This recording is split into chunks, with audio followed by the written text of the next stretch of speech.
A common criticism of the MCU from comic fans is in its usage of Ultron, one of the Avengers' biggest and most dangerous villains, who has the potential to have an entire saga surrounding him, was created, defeated, and then left alone in one movie. He was used in What If and has been confirmed to return for a Vision show, but something that I thought would be really cool is to take a look at an alternate version of the MCU's first saga, one that rather than leading up to Thanos as the big bad leads up to Ultron. Make sure to leave a like and subscribe for more content like this, and to get me to 100,000 subscribers, so close, and let's begin. Ultron replacing Thanos will affect the saga in a few major ways that ripple throughout. For one, Ultron is an Earth-based threat. What this means is that as opposed to the Infinity Saga, this version of the MCU won't be much exploring the cosmic side of Marvel. That'll be something that the second saga focuses on. In addition to that, Ultron will be more comic accurate in his origin, not created by Tony and Bruce, but rather by Hank Pym, a character who, alongside Janet Van Dyne, will be the main Ant-Man and Wasp of this universe and will be appearing from the beginning, in larger roles, younger, and as founding members of the Avengers like the comics. Those changes will not, however, affect how the universe will begin. In 2008, Iron Man and the Incredible Hulk release, with both movies being exactly the same as their real-world counterparts. Where things start to deviate is in the following year, 2009, with the release of the one additional movie I'm adding to the saga, so there will be a total of 24, Ant-Man, 6 years early to make an Ant-Man trilogy possible. It isn't just releasing early, however, it's also going to be completely different. In this movie, genius scientist Hank Pym is hired by S.H.I.E.L.D. and pours himself into his work after the death of his wife, Maria, along the way meeting lab partner Darren Cross. Hank finally discovers a revolutionary subatomic particle he calls the Pym particle, which allows him to alter his and other objects' size. Another colleague of Hank is Vernon Van Dyne, who introduces Hank to his daughter Janet, a very sociable and extroverted fashion designer who, despite being basically the polar opposite of Hank, falls in love with him and vice versa. Janet becomes Hank's muse, creative source, and a moral compass. Janet comes up with the idea to create a device to communicate with ants, designs the look of the Ant-Man suit, comes up with the Ant-Man name, and pushes Hank to become a superhero. Darren Cross pushes for them to sell those suits to world governments who desperately want to get their hands on Iron Man suits. Hank refuses as he sees the danger of this kind of immense power getting to the wrong hands. Darren steals the original suit and plans to mass produce it. Hank develops a new suit, this time adding a helmet that could allow him to communicate and control ants. While this is happening, Hank and Janet get closer and develop a romance, and Darren learns to control his suit. Then comes the final fight, Ant-Man versus the Black Ant as he's calling himself. Eventually, Darren dies, the Black Ant suit is destroyed, and the Pym particle never becomes public knowledge. Then, an end credit scene shows that after Janet begged him to, Hank made her a suit of her own. Iron Man 2 releases in 2010, being just about the exact same as the real movie, aside from a reference here and there to Ant-Man, and with Black Widow not appearing. Her role in the movie can be entirely replaced by Barbara Morse, who later down the line in the cinematic universe will be known as the superhero Mockingbird. But also, that role would be minimized, which is fine since Iron Man 2 had maybe a bit too much going on. 2011 sees the release of Thor and Captain America the First Avenger, with both only being different and them not having connections to the cosmic side of the MCU,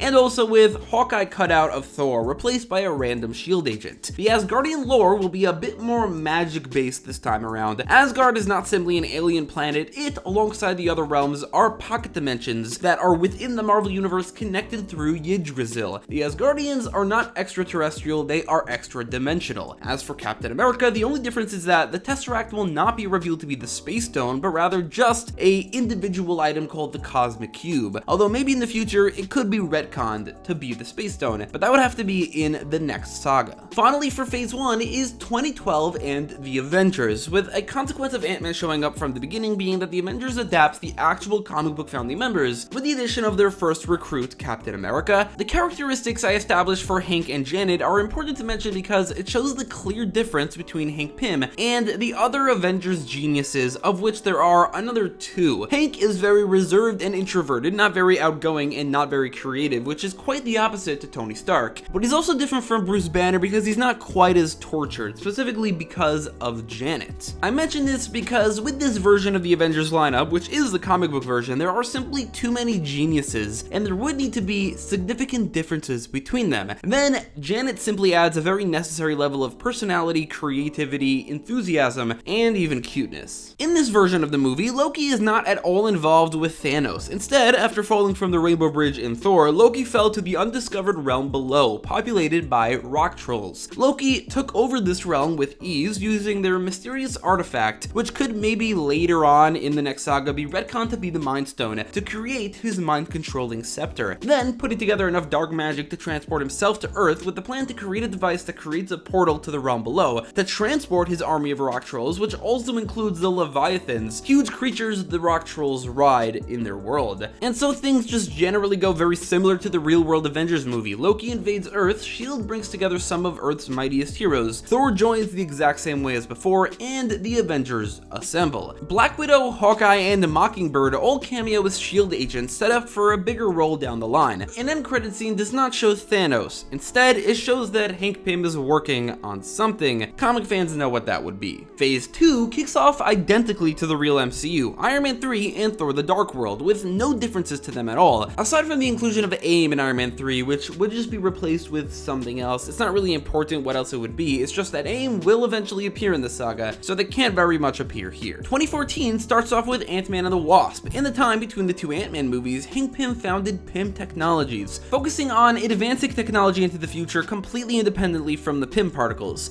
But speaking of the Pym particles, Hank has continued to develop them and the Ant-Man suit, making it eventually possible for him to grow, not just shrink. He's first able to grow only a bit, but manages to grow to being a lot larger by the end. The movie's focus won't just be on Hank and Janet, but also Scott Lang and Eric Jostin, a criminal duo who break into Pym Tech and steal the Ant-Man suit that Hank was most recently working on. Eric takes the suit for himself and uses it to commit more major heists. As it turns out, the suit he stole was the one that Hank made possible to grow, which is something that Eric begins to utilize. The process was not perfected though, as Eric continues to grow larger and larger, the unstable Pym particles infect him, causing him to lose his mind, while giving him the ability to grow without the suit, which he soon abandons, leaving for Scott to find somewhere. That all happened over the course of the movie, while Scott Lang begins to feel more and more guilty about what he's unleashed on the world. This entire time, Hank and Janet have been going through a mostly romantic comedy story, as Hank has been preparing to propose to her while developing the enlarging Pym particles, and something he's calling Project Ultron. This is all delayed when he learns that the Ant-Man suit was stolen and hears about the heist happening in the city. Hank uses an older suit and goes out with Janet to stop Eric, but Eric manages to get away. Eric then loses his mind in front of Scott, who then turns to Hank to help, joining Team Ant-Man. This all leads to every storyline kind of coinciding. Scott returns the suit, tells Hank his regrets, his motivation to help his daughter, and his guilt about what he's unleashed onto the city. Hank allows Scott to wear his old Ant-Man suit to help them. Janet trains him while Hank fixes the issues on and also redesigns the suit that was stolen, and they go after Eric, who's now the size of a building, calling himself Atlas. A final fight ensues, but Atlas proves to be a bit too powerful for Team Ant-Man and is only defeated when Hank manages to grow to being the same size and knocks him out. This is something he was hesitant to do because of the unstable Pym particles. Unfortunately, Hank growing to that size infects him with a dangerous level of those unstable particles, which permanently affects his personality. An end credit scene shows that it's only then that he puts his brainwaves into Ultron. So it's the permanently affected brainwaves of Hank Pym that becomes the basis for Ultron. Going forward, Hank is Giant Man, Scott Lang is Ant-Man. Captain America the Winter Soldier will be the same as the original, except it feels a bit bigger, including not just Black Widow, but also other superhero S.H.I.E.L.D. agents Hawkeye and Mockingbird, with this also being the former two's true introductions. Going forward, all three can already be considered Avengers. Moving on to 2015, replacing Ultron as the villain of the second Avengers movie will be Baron Zemo and his team, the Masters of Evil, in a movie called Avengers Under Siege.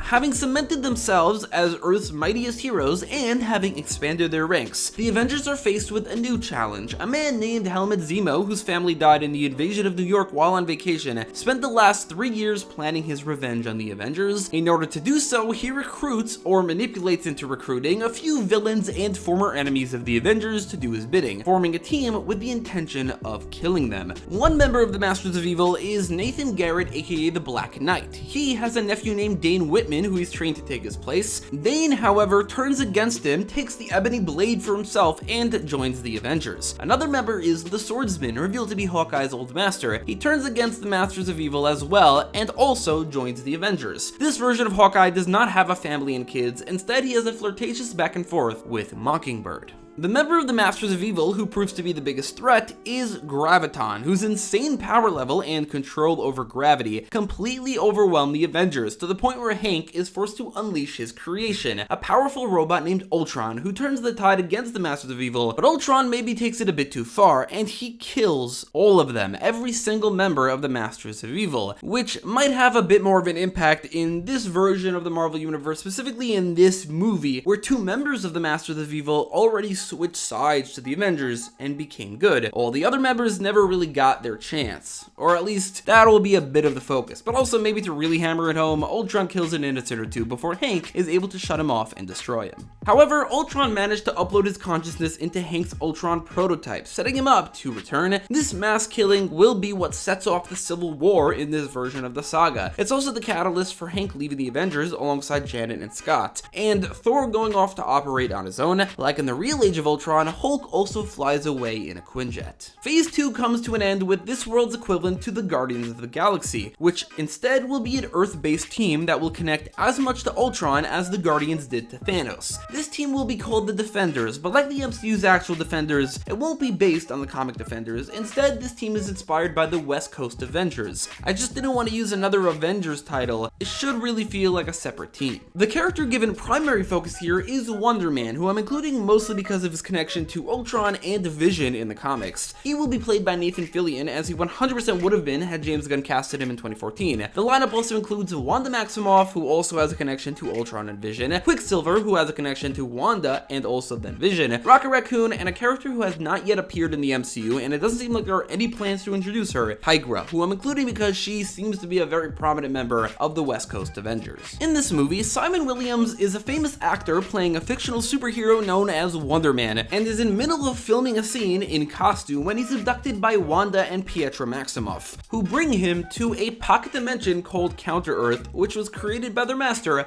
the High Evolutionary. Wanda and Pietro got their powers after being experimented on by the High Evolutionary, but they were actually special in that they were his only successful experiments that did not involve animals in any way. Once the MCU gets access to mutants, maybe they can reveal that their mutation is the reason for that, or maybe because of Wanda being the predetermined Scarlet Witch. The High Evolutionary kidnaps Simon because of his interesting and underlying ionic abilities, which are brought out after he puts Simon through rigorous experiments. Using these abilities, Simon, now able to turn into ionic energy, manages to escape, along the way helping fellow experiments to escape as well, including a woman named Greer Nelson, who was kidnapped by the High Evolutionary at random a few years ago and combined with a tiger, turning her into Tigra. And finally, Rocket, a raccoon kidnapped from Earth as a baby, viciously experimented on and turned into a super genius. It might be weird for Rocket to not be a member of the Guardians of the Galaxy, but at this point in Marvel's timeline, it had only been a few years since Rocket really became a prominent member of the Guardians of the Galaxy. It was really the movies that truly cemented that, so I think this could work as well. Simon, Tigra, and Rocket escape Counter-Earth and head back to Earth, but are followed by Wanda and Pietro. Wanda and Pietro go after them, but are turned to their side. When the High Evolutionary hears of this, he invades Earth, more specifically LA, with an army of animal men to bring them all back. The five heroes team up to defend Earth, send most of the animal men back to Counter-Earth, and also kill the High Evolutionary.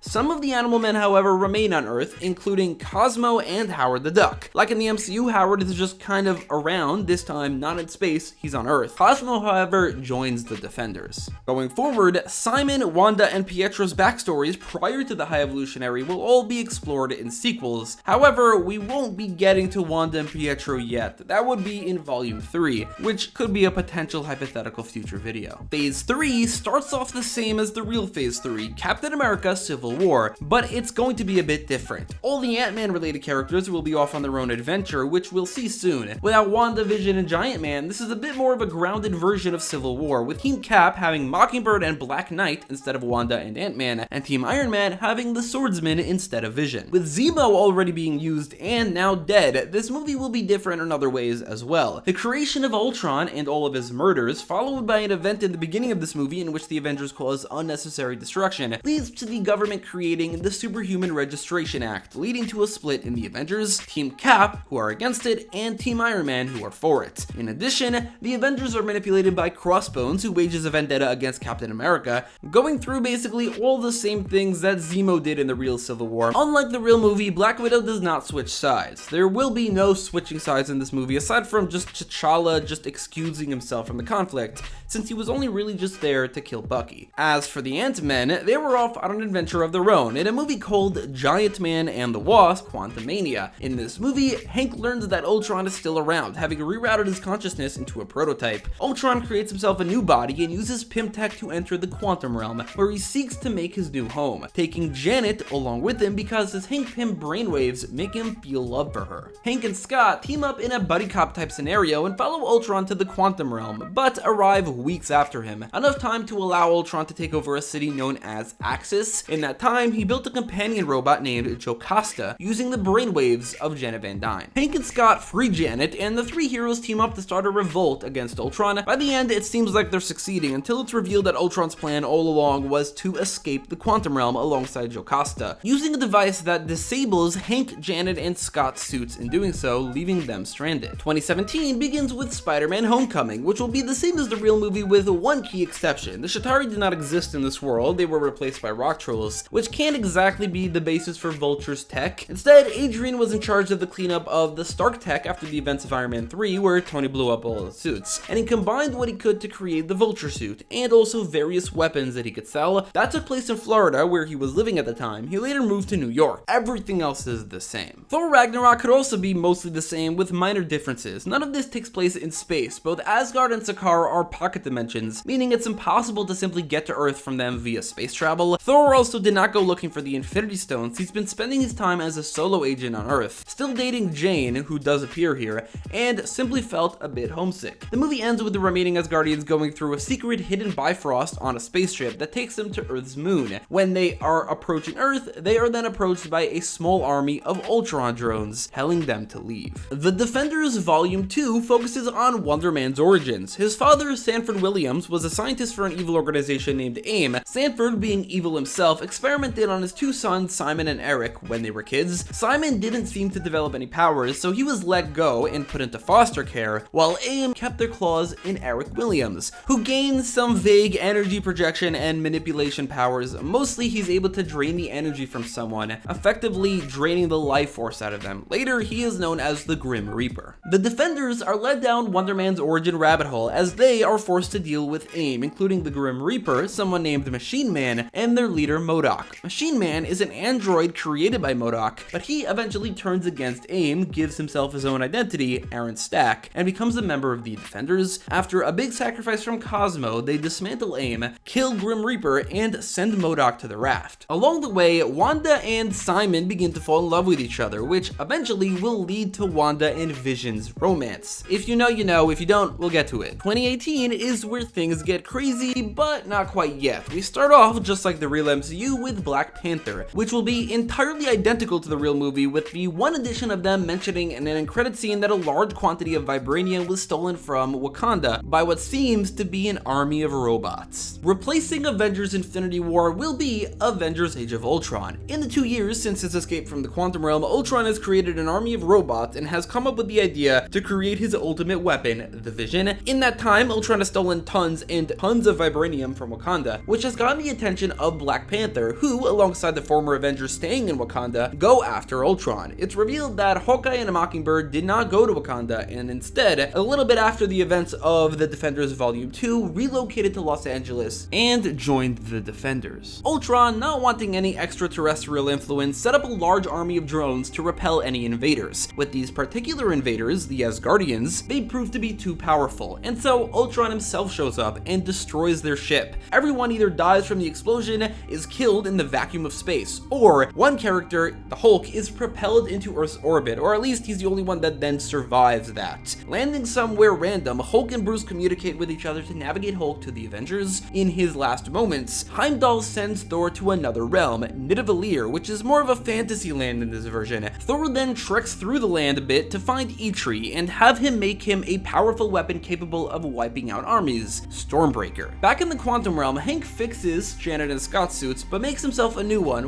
that he calls the Yellow Jacket, which has the abilities of every single suit. It's able to get big, it's able to get small, it shoots blast blasters and flies like the Wasps, he enlarges all three back into the real world, arriving 2 years after Ultron despite leaving just a few weeks later. They go to the Avengers to warn them and then to get their help.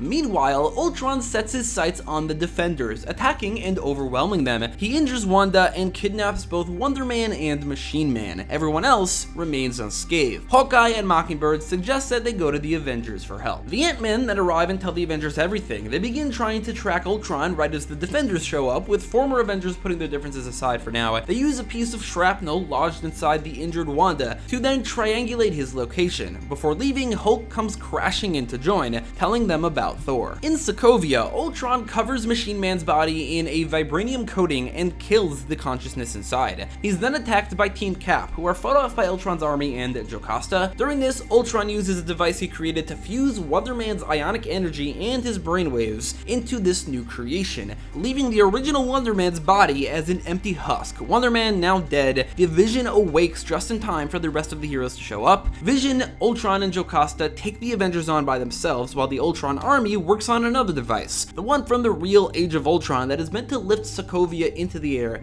and drop it down. At one point, Janet manages to get through to Jocasta, who has her brainwaves, turning her to their side. Unfortunately, it's all too late. The Avengers are simply outmatched as Ultron's device begins to lift the city they're in, Sokovia, into the air. It's at that point that Thor finally gets Stormbreaker and uses its Bifrost to join the battle, helping turn the tide of battle against the Ultron army. Thor delivers the killing blow against Ultron as he destroys the main body. Ultron, however, simply reroutes his consciousness into Vision's body as he was planning to do all along. The Avengers do everything in their power to stop the city from crashing back to Earth, but they fail. Ultron practically hits Earth with a meteor, killing every human that isn't on the other side of the planet, is powerful enough to survive like Hulk, had some sort of tech to save themselves, or with a few of them, they were bifrosted away by Thor to another dimension at the very last second, before then being bifrosted right back. Before Ultron could finish the Avengers off, portals open, taking them elsewhere. An end credit scene shows Nick Fury calling Captain Marvel right before Sokovia falls to Earth and kills him as well as Maria Hill. 2018 comes to an end with Doctor Strange, a look into the mystical side of the Marvel Universe, in a movie that takes place simultaneously with the rest of the saga up until this point. His origin begins in 2008. He trains to be a sorcerer for like 3 years, secretly helped fend off Loki's invasion in 2012, considered joining Team Cap during the Civil War, but ultimately decided that he should stick to mystical issues, and finally defeats Dormammu in 2018, doing so not with the Time Stone, but simply the Eye of Agamotto, which does not contain the Time Stone, rather its own relic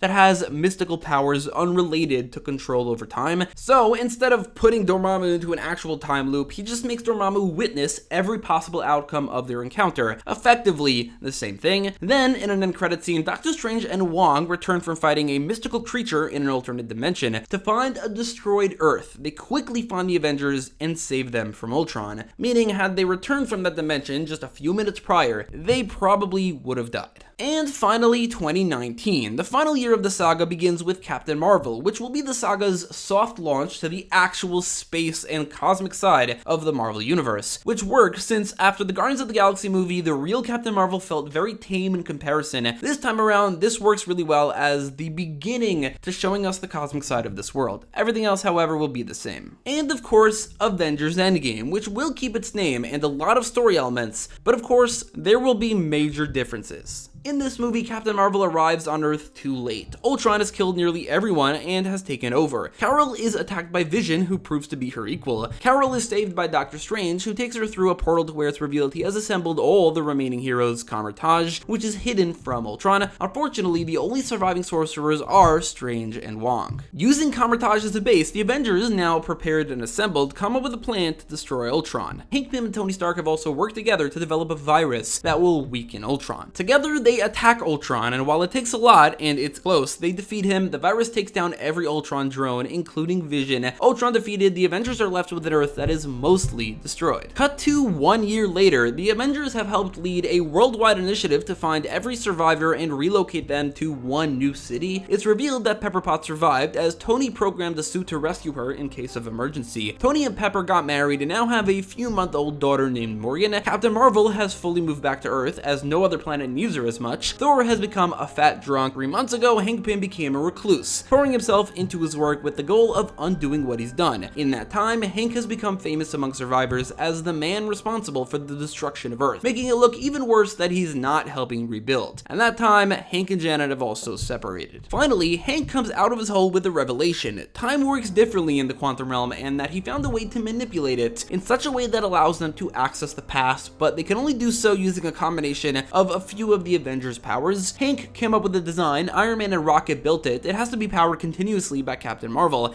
and they need the Mystics to work together to keep a magical trace on each person who goes back in time to allow them to return, and with the plan being that once they do return, the magic will make it so that their memories and the memories of the written timeline will merge. This version of time travel will be different from the real Endgame's version of time travel. It will not create alternate timelines, it will genuinely rewrite history. This does mean that going forward, Captain Marvel, Doctor Strange, and Wong will be effectively reset back to their pre-Endgame selves, but everyone else who survives will remember these events and this world. And so, the Avengers set out to change the past and prevent their future. According to their understanding of time travel, they needed to do it in a way that keeps the sanctity of the timeline intact. The first idea is to simply go back to the events of Age of Ultron and join in on the fight, to defeat him right there. But they agree that the unforeseen consequences of that on the timeline are not worth it. Ultimately, they come up with a plan to make more subtle influences on the timeline that would make it so that the Avengers defeat Ultron during the events of Age of Ultron in this new timeline. And so, they split into teams. Captain America, the Wasp, and Yellowjacket return to when Hank created Ultron. Janet distracts past Hank, while Cap helps break present-day Hank into where Ultron was kept to upload the virus before they both return to the present. Rocket and Iron Man return right before the events of the Defenders Volume 2 to reinforce Machine Man with programming that should repel Ultron when he turns Machine Man into Vision. Black Widow and War Machine return to right before Age of Ultron to steal Nick Fury's pager and call Captain Marvel a bit early. Finally, Thor, Hulk, Tigra, and Jocasta return to before the events of both Thor Ragnarok and the finale of Doctor Strange, or rather the end credit scene, to kill the creature Strange was fighting during the events of Age of Ultron. That way, Strange and Wong will be unoccupied enough to join in on the fight against Ultron. They also leave a magical letter given to them by the future Strange about Ultron that past Strange will then only get a day before Ultron's attack. While in the past, Thor takes Mjolnir right before it's destroyed, effectively making it so that Thor loses Mjolnir at the same time, simply thinking that Hela made it disappear. This confuses Hela, but she doesn't bring it up, and nothing really changes aside from future Thor getting Mjolnir back. Also, while in the past, Jocasta's interface connects to the other Jocasta from around the same time. Everyone travels back to the present, but Jocasta remains being captured by Ultron. Ultron uses Jocasta to learn about time travel and about the Avengers' plan. Everyone returns aside from Jocasta to find a world that is completely intact.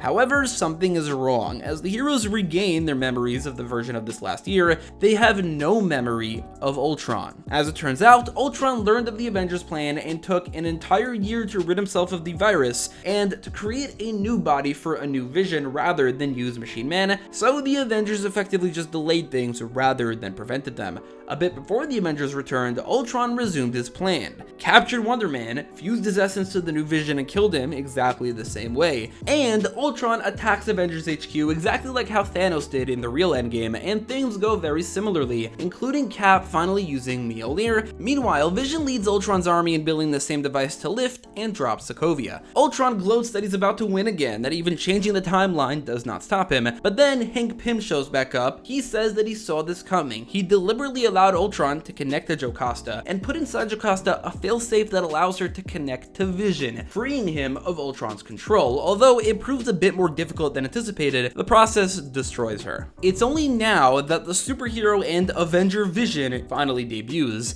and he debuts with a new personality. He destroys the Sokovian machine immediately, but then enters a portal created by Doctor Strange. It turns out that Hank told the original Doctor Strange in the original timeline his plan. The letter only appeared to Strange now, and it gave him another direction. Ultron summons his army, and portals open up all over, bringing in every hero from across the saga. Cap summons the Mjolnir, says Avengers Assemble, and all-out war breaks out. Eventually, in order to defeat Ultron in a grand moment of redemption, Iron Man first of all distracts Ultron long enough for Hawkeye to shoot Hank into his circuitry. He then shrinks Ultron from the inside, which has the unfortunate side effect of also crushing Hank. Ultron's systems eject Hank, but it's too late. Ultron is close enough to being physically destroyed that he now has no defense against Vision, who completely destroys any trace of the AI, leaving all the other Ultron bots without a guide. They all shut down. Hank takes his last breaths in Janet's arms, as she revealed that she's 3 months pregnant. Cap time travels back to the 40s and passes the mantle to Sam. Tony completely retires to be a good father to his daughter. Janet retires as well to raise her own future child. The Defenders mourn their leader, but are joined by what can be considered his reincarnation, the Vision, and there's an immediate spark between Vision and Wanda. Thor settles down on Earth in New Asgard as their rightful king and leader. So basically, following Endgame, this universe is very different from the main MCU. Tony, Vision, Black Widow, Quicksilver, and a lot of the Asgardians are all still alive. However, a few of them are retired. The world never went through a blip-like event, but there is a missing year where we don't know exactly what happened, and a lot could happen in one of these worlds in a year. Vision and Wanda have yet to interact much, but will be doing so a lot going forward.